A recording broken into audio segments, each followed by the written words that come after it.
আল্লাহ রাব্বুল আলামিন মায়ের কষ্ট বেশি, এ কারণে পিতার চাইতে মায়ের অধিকার আল্লাহ তাআলা 3 গুণ বৃদ্ধি করে দিয়েছেন। সুবহানাল্লাহ।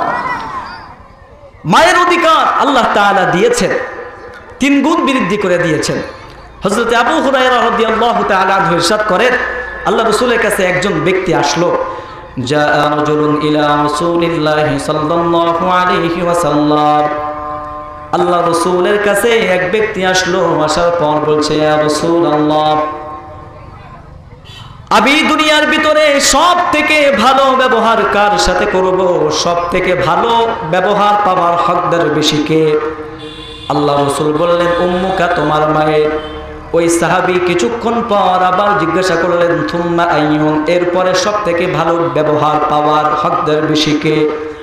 আল্লাহ রাসূলের পরে বললেন, তোমার মায়ের। ওই সাহাবী যখন আবার প্রশ্ন করলেন, আল্লাহ রাসূল বললেন, তোমার মায়ের। ওই আল্লাহর বান্দার অন্তরের ভিতরে তাসাল্লি হলো না, আবারও জিজ্ঞাসা করলেন, ইয়া রাসূলুল্লাহ, দুনিয়ার ভিতরে আমি সব থেকে ভালো ব্যবহার কার সাথে করব? সব থেকে ভালো ব্যবহার পাওয়ার অধিকার কে রাখে?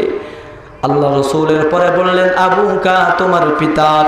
হাদিস অনুযায়ী বোঝা যায় আল্লাহ রাসূল পিতার চাইতে মায়ের অধিকার আরো 3 গুণ বৃদ্ধি করে দিয়েছেন। সুবহানাল্লাহ। ভাইরা আমার, আল্লাহর হাবিব সাল্লাল্লাহু আলাইহি ওয়াসাল্লাম নিজের পক্ষ থেকে নিজের মন গড়া কোনো কথা বলেন না। এজন্য আল্লাহ তাআলা বলেন, মা ইয়ানতিকু আনিল হাওয়া ইন হুয়া ইল্লা ওয়াহয়ুন ইউহা। আল্লাহ তাআলা তার হাবিবকে যে কথা ওহী হিসাবে বলান, আল্লাহ রাসূল সেই কথাই বলেন। আল্লাহর হাবিব সাল্লাল্লাহু আলাইহি ওয়াসাল্লাম পিতার চাইতে মায়ের অধিকার 3 গুণ কিসের জন্য বৃদ্ধি করলেন? আল্লাহ রাব্বুল আলামিন এই কথাটা পবিত্র কুরআনুল কারীমের ভিতরে ইরশাদ করে দিয়েছেন। 26 নম্বর পারা সূরাতুল আহজাবের 2 নম্বর পৃষ্ঠা আল্লাহ বলেন, 3টা কারণে পিতার চাইতে মায়ের মর্যাদা আল্লাহ বৃদ্ধি করে দিয়েছেন। জোরে আওয়াজ করে বলেন, কয়টা কারণ? আরো জোরে বলেন, কয়টা কারণ? 1 নম্বর কারণ, আল্লাহ বলেন, হামালাতু উম্মুহু কুরহা। মায়ের অধিকার আমি আল্লাহ 3 গুণ বৃদ্ধি করে দিলাম। কারণটা কি? 1 নম্বর কারণ হলো, দুনিয়ার ভিতরে কোনো পুরুষ মানুষ, কোনো পিতা তার সন্তানকে গর্ভে ধারণ করে না, মায়ে গর্ভে ধারণ করে। গর্ভে ধারণ করা যে কি পরিমাণে কষ্ট, আল্লাহ বলেন, হামালাতু উম্মুহু কুরহা। মা তোমাকে গর্ভে ধারণ করেছে অত্যন্ত কষ্টের সাথে।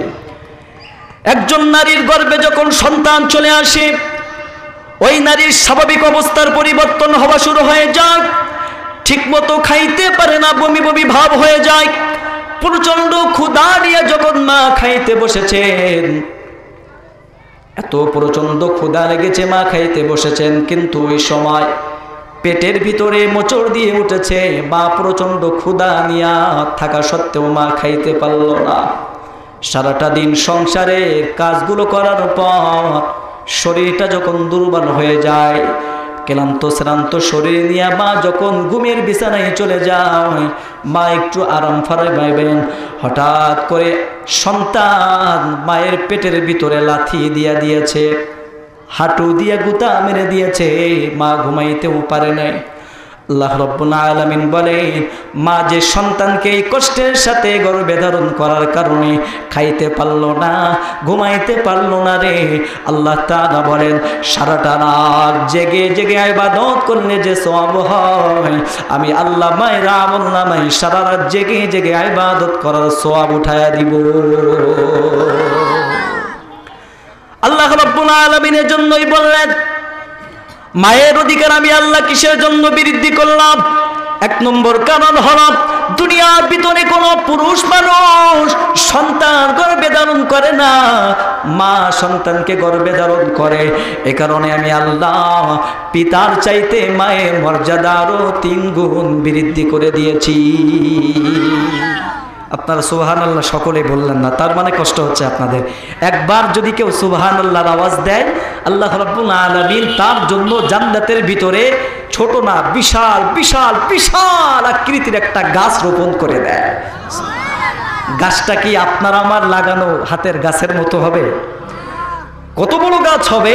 আল্লাহ রাসূল বুখারী শরীফের হাদিসে বলছেন, মিআতা আম, দ্রুতগামী একটা ঘোড়া যদি 100 বছর পর্যন্ত দৌড়াইতে থাকে, আপনার আমার সুবহানাল্লাহ বলার আওয়াজে জান্নাতের ভিতরে যে গাছটা রোপণ করা হয়েছে, দ্রুতগামী একটা ঘোড়া যদি 100 বছর পর্যন্ত দৌড়াইতে থাকে, গাছটা একটা প্রান্ত থেকে অপর প্রান্ত গিয়ে শেষ করতে পারবে না। সুবহানাল্লাহ। আরেকবার সুবহানাল্লাহ বলবেন, জান্নাতের ভিতরে আরেকটা গাছ রোপণ করা হবে। সুবহানাল্লাহ। এজন্য যতবার সুবহানাল্লাহ আসবে কেউ জবানটা বন্ধ রাখবেন না, কারণ আল্লাহর পূত পবিত্রতার ঘোষণা যখন আমরা দেই, আমাদের উপরে খুশি হয়ে যান তিনি কে?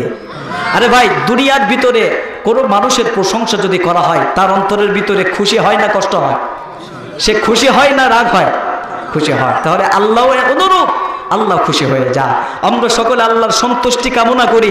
এই যে প্রচন্ড গরমের ভিতরে আপনারা বসে আছেন, কিছু খোরাক নিয়ে তো বাড়িতে যেতে হবে, কথা ঠিক কিনা বলেন? তাহলে আওয়াজ করে বলবেন তো ইনশাআল্লাহ। আল্লাহ তৌফিক দান করুন। আল্লাহ রাব্বুল আলামিন বলে, বান্দারি আমি আল্লাহ বাবার চাইতে মায়ের মর্যাদা 3 গুণ বৃদ্ধি করে দিয়েছি। এর ভিতরে একটা কারণ হলো, মা সন্তানকে গর্ভে ধারণ করেছে অত্যন্ত কষ্টের সাথে, বাবা সন্তানকে গর্ভে ধারণ করেন নাই। 2 নম্বর কারণ, ওয়াদাআতহু কুরহা, মা সন্তানকে যখন ডেলিভারি করেছে অত্যন্ত কষ্টের সাথে ডেলিভারি করেছে। একজন নারীর যখন বাচ্চা প্রসবের সময় হয়ে যায়, ওই নারী নিজের স্বামীকে ডাক দিয়া বলে, স্বামী আমার, আপনি আমার কাছে একটু আসেন।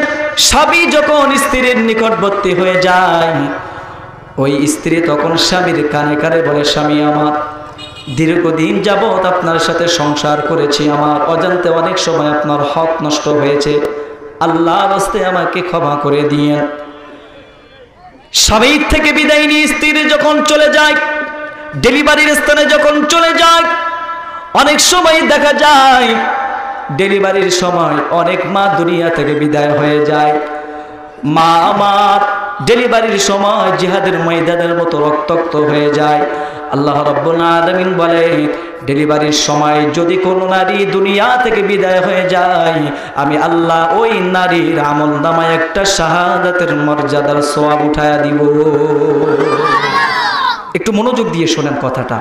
আপনি আমি সাধারণ মানুষ যারা, আমাদের পক্ষে, একজন মানুষের পক্ষে 45 ইউনিট ব্যথা অনুভব করার, সহ্য করার ক্ষমতা আছে। কয় ইউনিট?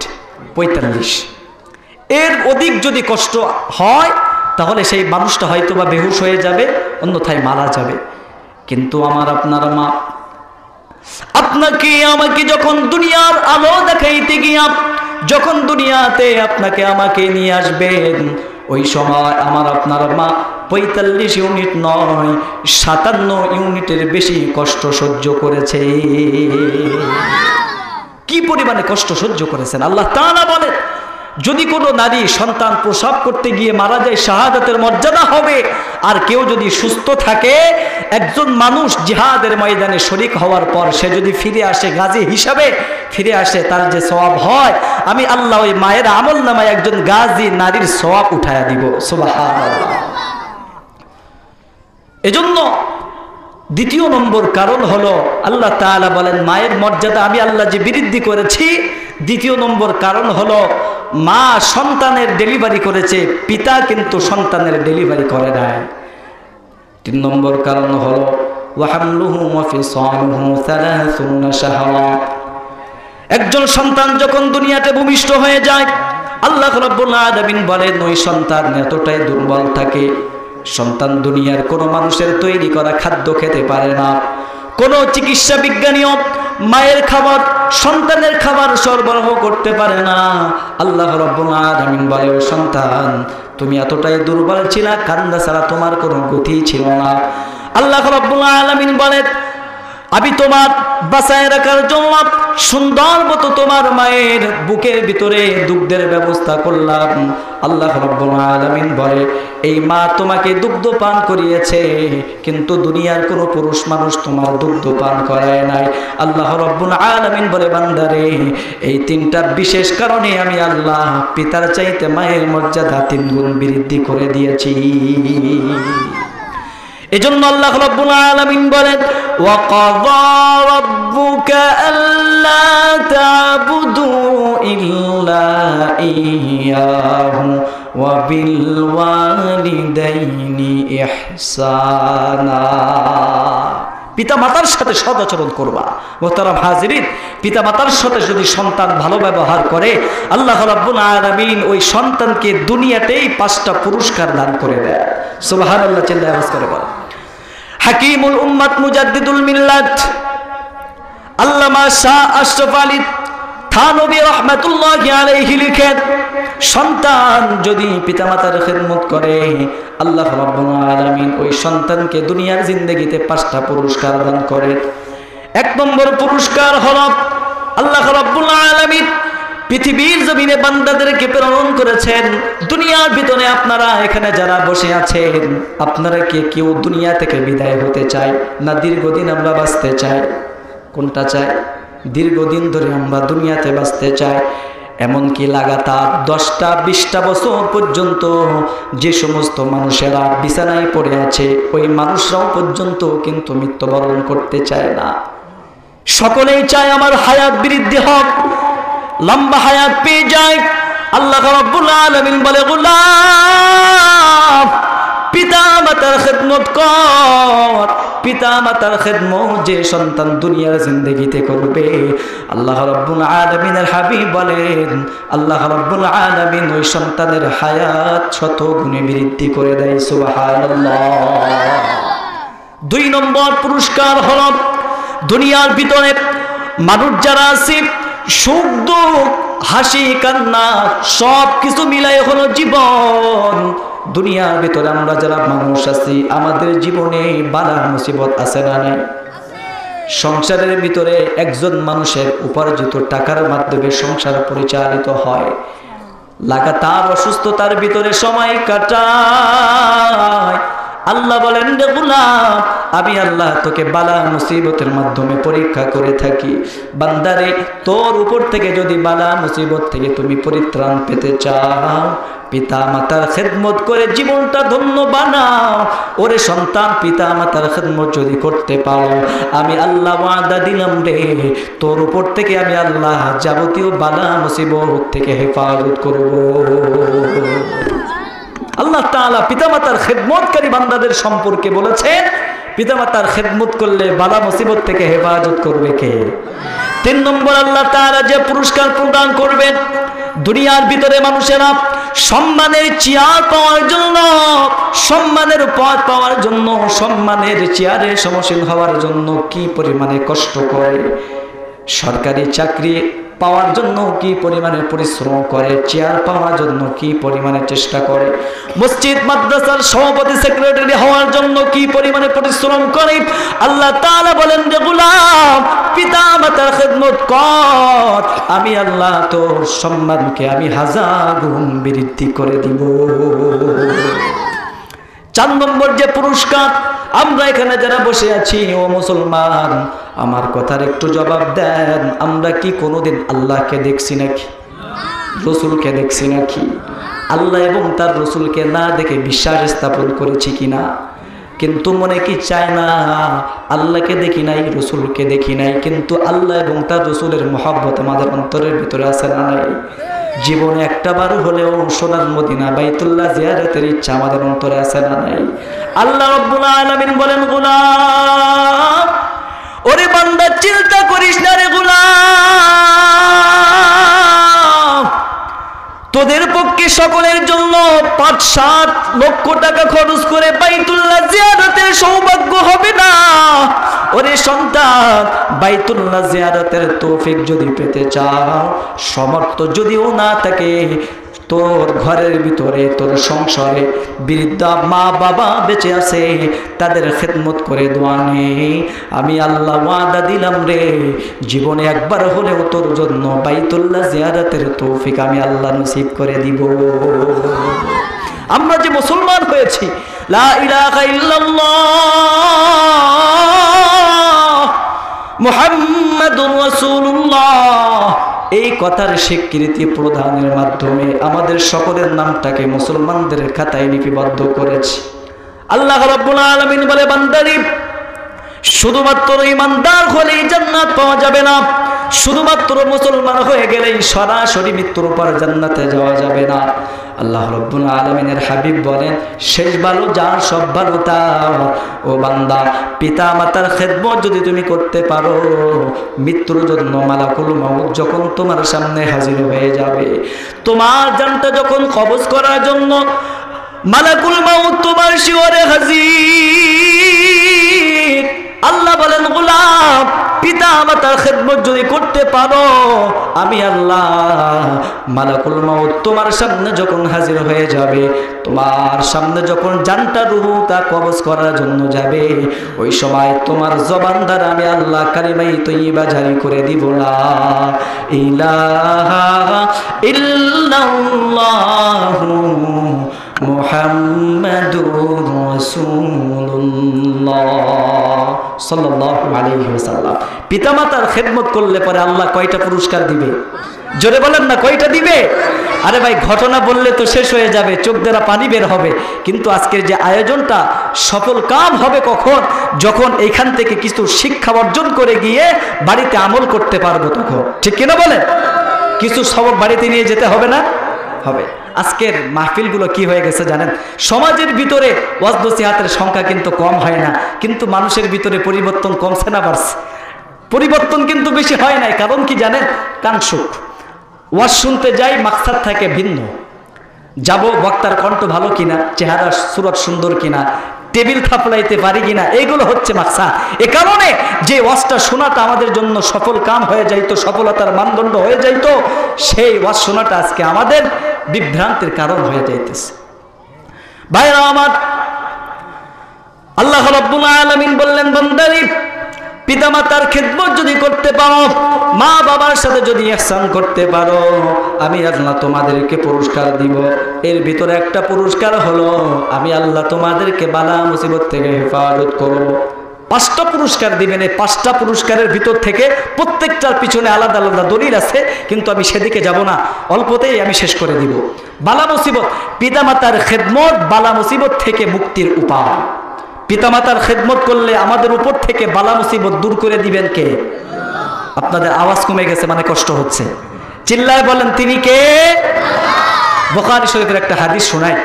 আব্দুল্লাহ ইবনে ওমর রাদিয়াল্লাহু তাআলা আনহু বলেন, আল্লাহ রাসূল একদিন আমাদের সামনে পূর্বের জামানার 3 জন ব্যক্তির কথা উল্লেখ করলেন। আল্লাহর হাবিব বলেন, তোমাদের পূর্বের জামানায় 3 জন ব্যক্তি সফরে বের হয়ে গেছে। প্রতিমধ্যে হঠাৎ করে মুষাল ধরে বৃষ্টি বর্ষণ হওয়া শুরু হয়ে গেছে। আল্লাহর বান্দা 3 জন বৃষ্টি থেকে নিজেদেরকে হেফাজত করার জন্য একটা পাহাড়ের গুহায় গিয়া সরাই নিয়ে নিল। যখন তারা পাহাড়ের গুহায় গিয়া সরাই নেয়, আল্লাহর কি কুদরত, ওই গুহার মুখে বিশাল একটা পাথর এসে মুখটা বন্ধ হয়ে যায়। 3 আল্লাহর বান্দা চেষ্টা করলো তাদের সাধ্য অনুযায়ী চেষ্টা করা সত্ত্বেও তারা তাদের সফলতায় পৌঁছাইতে পারলো না। তারা ব্যর্থ মনোরথ হয়ে ফিরে গেল। তারা চিন্তা ফিকির করা শুরু করলো, আজকে এই বিপদ বালা মুসিবত থেকে কেউ হেফাজত করতে পারবে না। আজকের এই বিপদ থেকে, মুসিবত থেকে, বালা মুসিবত থেকে আমাদের মুক্ত করতে পারেন তিনি, আপনার আমার মালিক তিনি। চিল্লায় আওয়াজ করে বলেন না, তিনি কে? তারা পরামর্শ করলো এখন কি করা যায়। 3 বন্ধুদের ভিতরে এক বন্ধু বলল, ঠিক আছে, যেহেতু আল্লাহ রাব্বুল আলামিন ছাড়া এখান থেকে কেউ আমাদের মুক্তির ফয়সালা করতে পারে না, কি করা যায়? তারা সিদ্ধান্তে উপনীত হয়ে গেল, জীবনে আমাদের ভিতরে কেউ প্রত্যেকেই এমন কোনো ভালো কাজ করেছে নাকি যেই ভালো কাজটা শুধুমাত্র আল্লাহর সন্তুষ্টি লাভের উদ্দেশ্য হয়ে গেছে। সেই ভালো কাজের ওসিলা করে আল্লাহ তাআলার কাছে আজকের এই বালা মুসিবত থেকে হেফাজতের দোয়া করো। প্রথম ব্যক্তি বলল, আমার ছোট ছোট 3-4টা বাচ্চা ছিল, শিশু সন্তান ছিল, আর আমার ঘরের ভিতরে আমার বৃদ্ধ মা বাবা ছিল। আমি একটা কাজ করতাম, সেটা হলো সারাটা দিন আমি মাঠে ময়দানে আমার বকরিগুলো লালন পালন করতাম। এরপরে সন্ধ্যা যখন হয়ে যেত আমি আমার বাড়িতে চলে আসতাম, সাথে আমার বকরির ওলান থেকে দুগ্ধ দহন করে বাড়িতে ফিরতাম। বাড়িতে আসার পর আমার ছোট ছোট বাচ্চাদেরকে প্রথমে দুগ্ধ পান করাইতাম না, সর্বপ্রথম আমার বৃদ্ধ মা বাবাকে আমি দুগ্ধ পান করাইতাম। এরে আল্লাহর বান্দা, মনোযোগ দিয়ে কথাগুলো শোনো, দিলের কান লাগায় শুনবেন। আল্লাহর হাবিব বলেন, ওই আল্লাহর বান্দার একদিন বাড়িতে আসতে প্রচন্ড দেরি হয়ে গেল। বাড়িতে এসে দেখে, আহারে বৃদ্ধা মা বাবা, গভীর রাত হয়ে গেছে, মা বাবা ঘুমের বিছানায় বিভোর হয়ে গেছে। ওই আল্লাহর বান্দা চিন্তা করলো, মা বাবাকে এখন ঘুমের থেকে জাগ্রত করে কষ্ট দেওয়া যাবে না।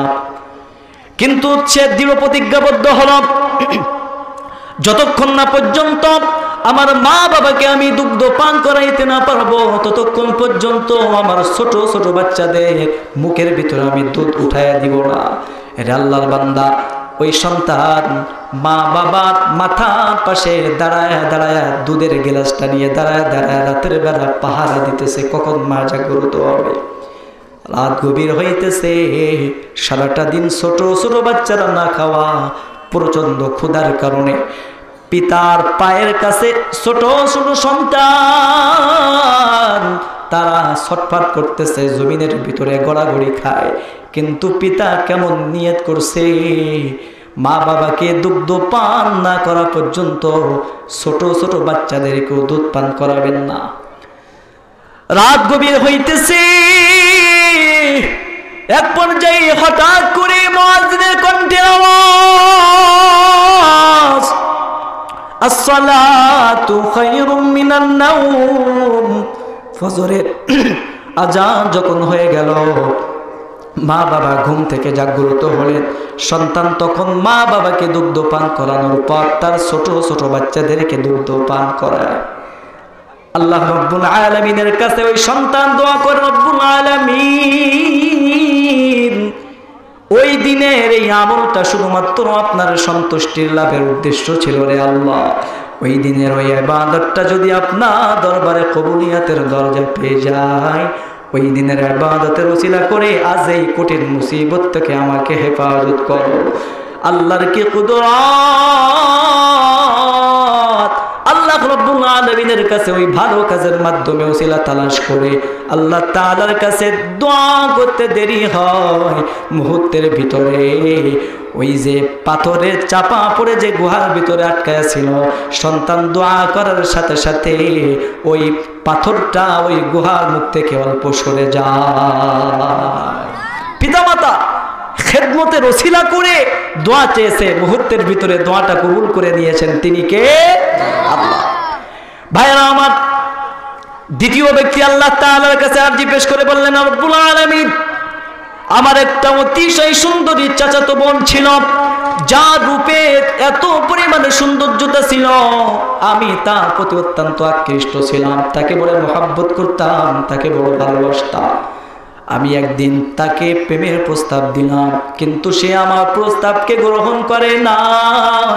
সে আমাকে বলল, 100 দিনার যদি তুমি আমাকে দিতে পারো, আমি তোমার প্রেমের প্রস্তাব গ্রহণ করব। আল্লাহর বান্দা বলে, আমি গরিব মানুষ, কোথায় পাবো এত টাকা? সারাটা দিন রাত পরিশ্রম করে 100 দিনার অর্জন করেছি। 100 দিনার যখন আমার অর্জন করা হয়ে যায়, আমি আমার চাচাতো বাড়িতে চলে গেলাম। চাচাতো বোনের কাছে গিয়ে বললাম, তোমার দিনার তুমি আমার কাছে নিয়ে নাও, বিনিময়ে তোমাকে সুপারদ করে দাও। আল্লাহর বান্দা ডাক দিয়া বলেন, রে রব, আমার চাচাতো বোনের কাছে যখন আমি উদ্যত হইলাম, আমার চাচাতো বোন তখন আমাকে বলল, ইয়া আব্দুল্লাহ ইত্তাকিল্লাহ, ও আল্লাহর বান্দা, আল্লাহকে ভয় করো, আমার সতীত্ব নষ্ট করো না। ও রব, ওই দিন ওই সময় আমার অন্তঃকরণে আল্লাহ তাআলার ভয় চলে আসলো। অন্তরের ভিতরে ভীতির সঞ্চার ঘটে গেল। আমি আমার আল্লাহ তাআলার ভয়ে ভীত সন্ত্রস্ত হইয়া আমি আমার চাচাতো বোন থেকে সরে গেলাম। ও আল্লাহ, ওই কাজটা শুধুমাত্র ওই গুনাহ থেকে আমি বিরত থেকেছি একমাত্র আপনার ভয়ে।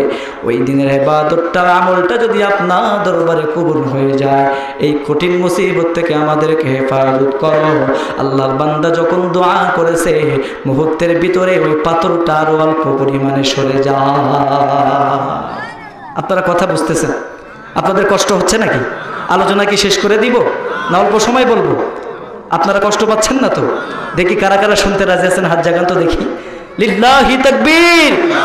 আল কোরআনের আলম, আল হাদিসের আলম, নারায়ে তাকবীর। হাত নামান। কষ্ট হচ্ছে, এরপরেও আমি তো প্রতিদিন আসবো না, আপনাদেরকে কষ্ট দিব না। এই কারণে কষ্ট হলে অল্প সময় কিছু সবক নিয়ে বাড়িতে যাবেন।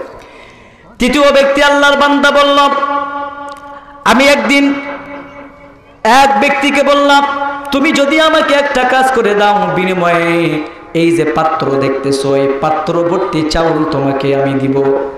আল্লাহর বান্দাকে মজুরি হিসাবে নিয়ে নিলাম। কাজটা যখন সম্পন্ন হয়ে যায়, আমি আমার কথা মোতাবেক তার প্রাপ্য আমি বুঝাইয়া দিলাম। কিন্তু কোনো কারণবশত ওই আল্লাহর বান্দা তা উপার্জিত সম্পদ নিয়ে যেতে সে ভুলে যায়।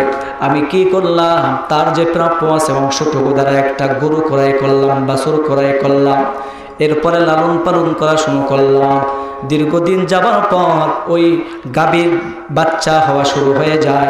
এরপরে একটা রাখালের ব্যবস্থা করলাম, প্রচুর পরিমাণে বরকত শুরু হয়ে গেছে।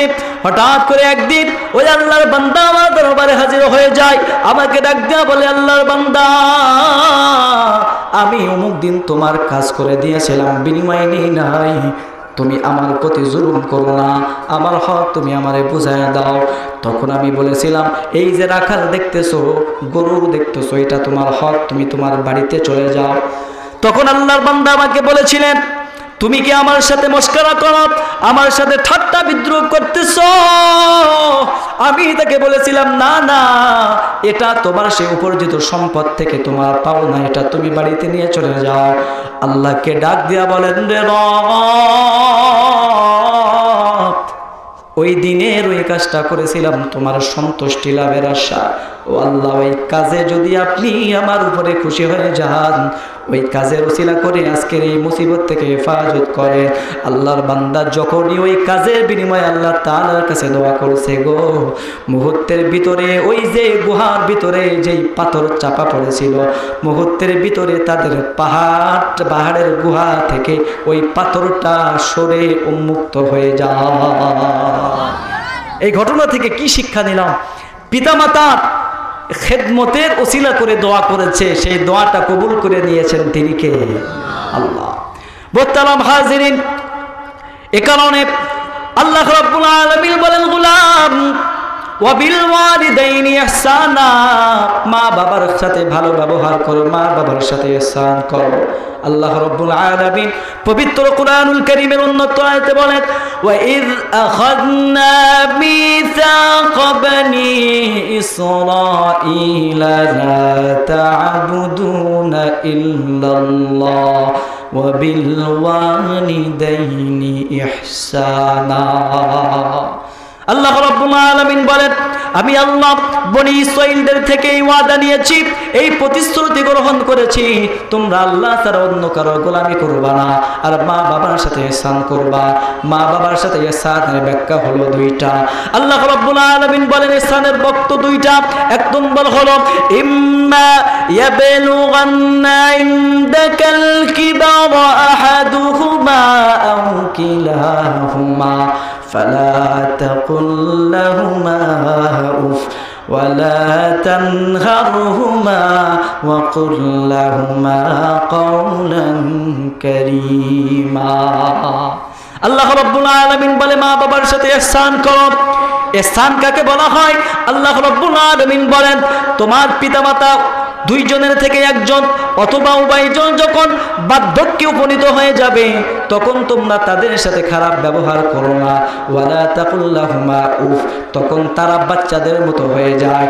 সন্তানের যখন বয়স হয়ে যায়, একজন মানুষ যখন বয়সের ভয়ে নুয়ে পড়ে তখন তার স্বাভাবিক অবস্থার পরিবর্তন ঘটে যায়। ওই আল্লাহর বান্দা তখন ছোট বাচ্চাদের মতো হয়ে যায়।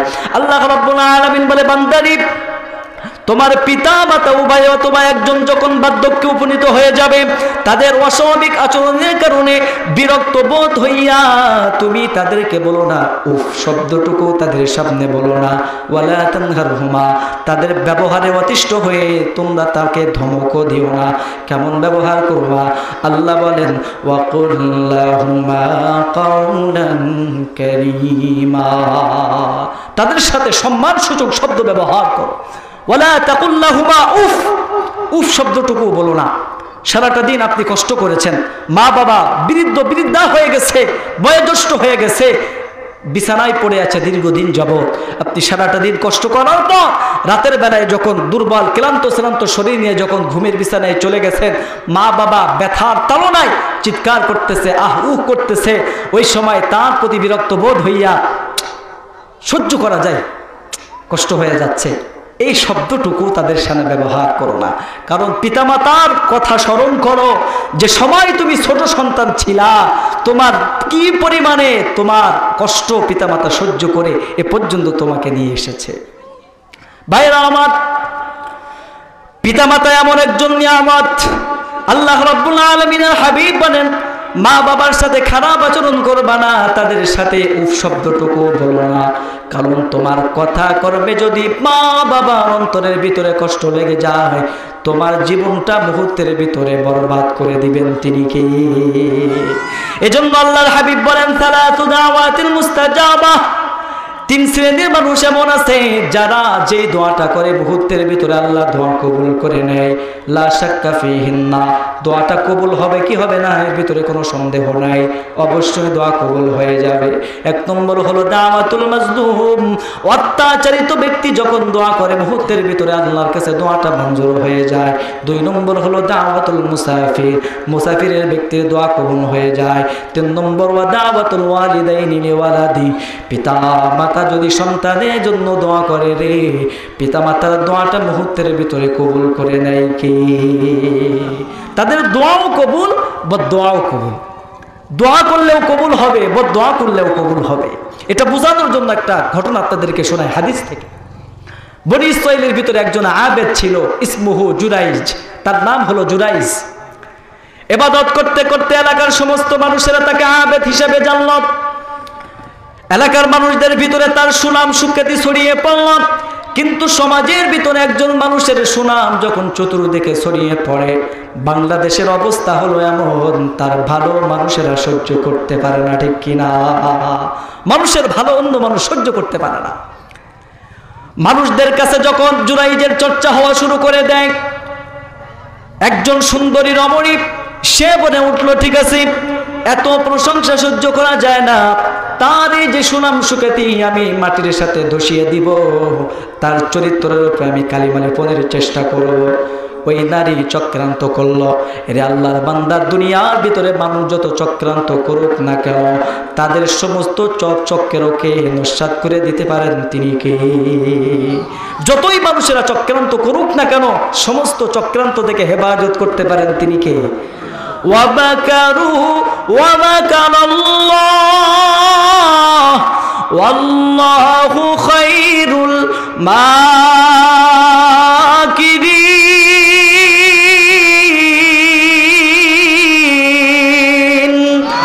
কালামে জিন্দা কুরআনে হাকিম, হিকমতে উলায় জারস্তু কদিম, জামিউল ইলম ফিল কুরআনি হাকিম, তাকাসারাত আনহু আফহামুর রিজালি।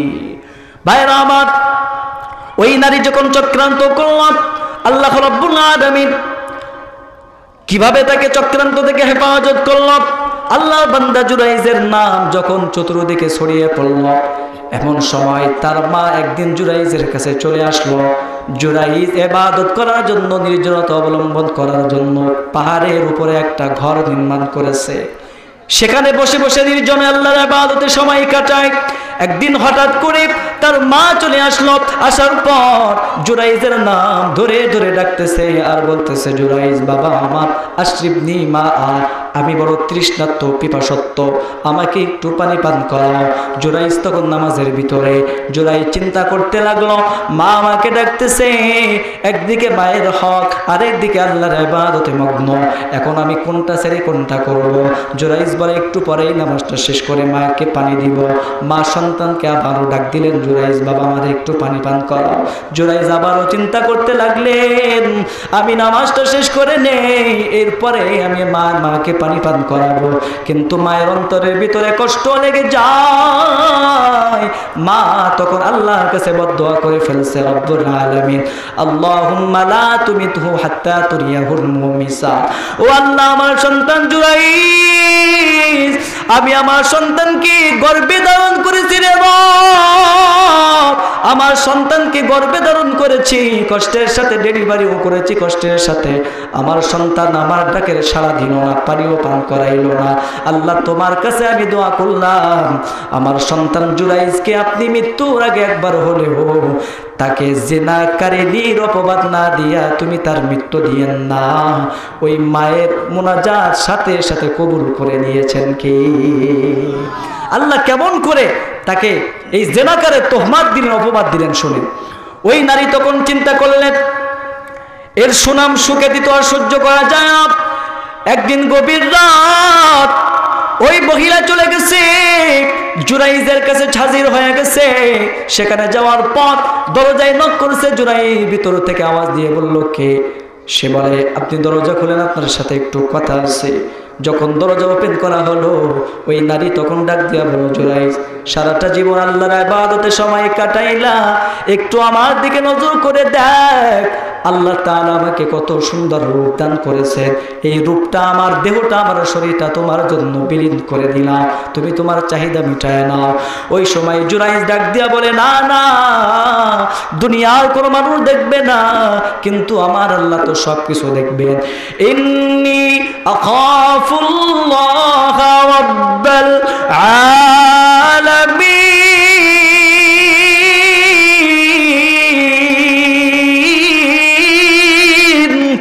আল্লাহর বান্দা জুরাইজ তখন ডাক দিয়া বলল, দুনিয়ার কোনো মানুষ দেখবে না, আমার আল্লাহ তো দেখবে।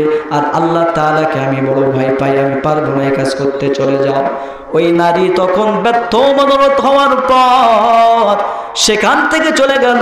দেখলো একটা রাখাল বিশ্রাম নিতেছে, রাখালটাকে বসাইলো, ডাক দিয়া বলে, দেখো আমি কত সুন্দর একজন সুন্দরী রমণী, আমার সাথে তোমার চাহিদা পূরণ করো। রাখাল বলে, ঠিক আছে। তখন তারা উভয়ে শারীরিক সম্পর্কের ভিতরে লিপ্ত হয়ে যায়। শারীরিক সম্পর্ক করার কারণে ওই সুন্দরী রমণীর গর্ভের ভিতরে সন্তান চলে গেল। আস্তে আস্তে দেখতে দেখতে তার সন্তান পেটের ভিতরে বড় হওয়া শুরু হয়ে যায়। এক পর্যায়ে সন্তান প্রসব করলো। এলাকার মানুষেরা সকলে তাকে বলল, ও নারী, তুই তো অবিবাহিত, তুই কেমন করে সন্তান জন্ম দিবি? এই সন্তান জন্ম দিবি, এই সন্তানটা কার? ওই নারী তখন বলল, আমার এই সন্তানের পিতা কেউ নয়, সারা মানুষ সকলে যাকে আবেদ হিসাবে জানে, ওলি হিসাবে জানে, আমার এই সন্তানের পিতা হলো আল্লাহর বান্দা জুরাইজ। বলেন নাউযুবিল্লাহ। ওই জুরাইজ, এলাকার মানুষেরা বলল, দেখতে বড় আল্লাহ বলি, কিন্তু ভিতরে এই অবস্থা, ভণ্ড ছাড়া তো কিছুই নয়, আজকে তার ভণ্ডামি ছুটাবো। সকলে চলে গেল জুরাইজের দরবারে। সেখানে যাওয়ার পর এলাকার মানুষেরা বলল, জুরাইজ, তোমাকে আমরা আবেদ হিসাবে জানতাম, কিন্তু তোমার বাইরে ফিটপাত ভিতরে সদরঘাটটা তো জানা ছিল না। সেখানে গিয়া তাদের ইবাদত গাহতে চারা ভেঙ্গে চুরমার করে দেয়। এরপরে জুরাইজকে মারতে শুরু করে, মারতে মারতে টানতে টানতে জমিনের নিচে তাকে নামায়া ফেললো। জুরাইজ তখন ডাক দিয়া বলে, তোমরা আমাকে কিসের জন্য মারতেছো, আমাকে একটু বলো। তখন তারা বলল, তুমি এই নারীর সাথে অপকর্মে লিপ্ত হয়েছ, তোমার সন্তান এটা, এ কারণে তোমাকে মৃত্যুদণ্ড প্রয়োগ করা হবে, তোমাকে আমরা দুনিয়া থেকে বিদায় করে দিব। ওই সময় জুরাইজ বলল, ঠিক আছে, আমাকে 2 রাকাত নামাজ পড়ে আমার রবের সাথে কথা বলতে দাও। মানুষেরা সুযোগ করে দেয়, উযু বানানোর পর নামাজ আদায় করলেন, আল্লাহকে ডাক দিয়া বলেন রব্বুল আলামিন, যেই অপরাধে আমি অপরাধী না, আমার ইজ্জতকে তুমি বাঁচাও। ও আল্লাহ, জিনার অপবাদ নিয়ে আমি দুনিয়া থেকে বিদায় হতে চাই না। আল্লাহ গো, এই ছোট সন্তানের দিকে ইশারা করব, তোমার কুদরতি ভাবে শিশু সন্তানের জবানটা তুমি খুলে দিও। সমস্ত মানুষ দেখার জন্য হাজির হয়ে গেছে, হাজার হাজার মানুষ। এলাকার ভিতরে এত নামি দামি একজন সুনাম সুখ্যাতি পাওয়া একজন মানুষের উপরে এই অপবাদ দেওয়া হয়েছে, এটা দেখার জন্য হাজার হাজার মানুষ সমবেত হয়ে গেছে। জুরাইস তখন ওই দোলনায় থাকা মায়ের কোলে থাকা সন্তানের দিকে ইশারা করে বললেন, আল্লাহর বান্দা, তুমি যদি আল্লাহর হুকুম পালন করতে চাও তাহলে ভরা মজলিসে সকলের সামনে তুমি সত্য বিষয়টা উন্মুক্ত করে দাও, তোমার পিতাকে তুমি বলে দাও। দোলনায় থাকা কোলে থাকা শিশু সন্তানটা ওই সময় জুরাইজের পক্ষে সাক্ষী দেওয়ার জন্য জবান খুলে কথা বলতে শুরু করে। অসম্ভবকে সম্ভব করতে পারেন তিনি কে? একটু চিল্লায় আওয়াজ করে বলেন তিনি কে? আল্লাহ রাব্বুল আলামিন শিশু সন্তানের জবান খুলে দিলেন। ওই সন্তান জবান খুলে কথা বলতেছি, তখন ডাক দিয়া বলেন, আনতা লাস্তা আবি, আপনি আমার পিতা নন, আমার পিতা হলো দূরে দাঁড়িয়ে আছে, আল্লাহি হুয়া আবি, ওই যে রাখাল দেখতেছো, আমার পিতা হলো প্রকৃত পিতা হলো ওই রাখাল। সমস্ত মানুষদের সামনে আল্লাহ তাআলা সত্যটাকে উন্মোচন করলেন। এরপরেও এত বড় আবেদ হওয়া সত্ত্বেও মায়ের মনে কষ্ট লাগার কারণে জিনাকারীর তোহমাত আল্লাহ তাকে দিয়ে দিয়েছে। কি বুঝাইতে চেয়েছি? মা বাবা ওয়ালা তাকুল্লাহুমা উফ, এই আয়াতের তাফসীর করতে গিয়ে বললাম, মা বাবাকে উফ শব্দের মাধ্যমে কষ্ট দেওয়া যাবে না, কারণ মা বাবার কোনো কারণে যদি মা বাবার অন্তরের ভিতরে কষ্ট লেগে যায়, যদি বদদোয়া করে, মুহূর্তের ভিতরে বদদোয়াটা কবুল হয়ে যাবে। কে করে নেবেন? কে? আল্লাহ কবুল করে নেবেন। এজন্য মোহতারাম হাজিরিন, মা বাবার দোয়াও কবুল, বদদোয়াও কবুল। দোয়া কেমন কবুল হবে? মা বাবা খেদমতের মাধ্যমে যদি মা বাবার থেকে দোয়া নিতে পারেন, আপনার দোয়াটা কেমন ভাবে আল্লাহ কবুল করবে?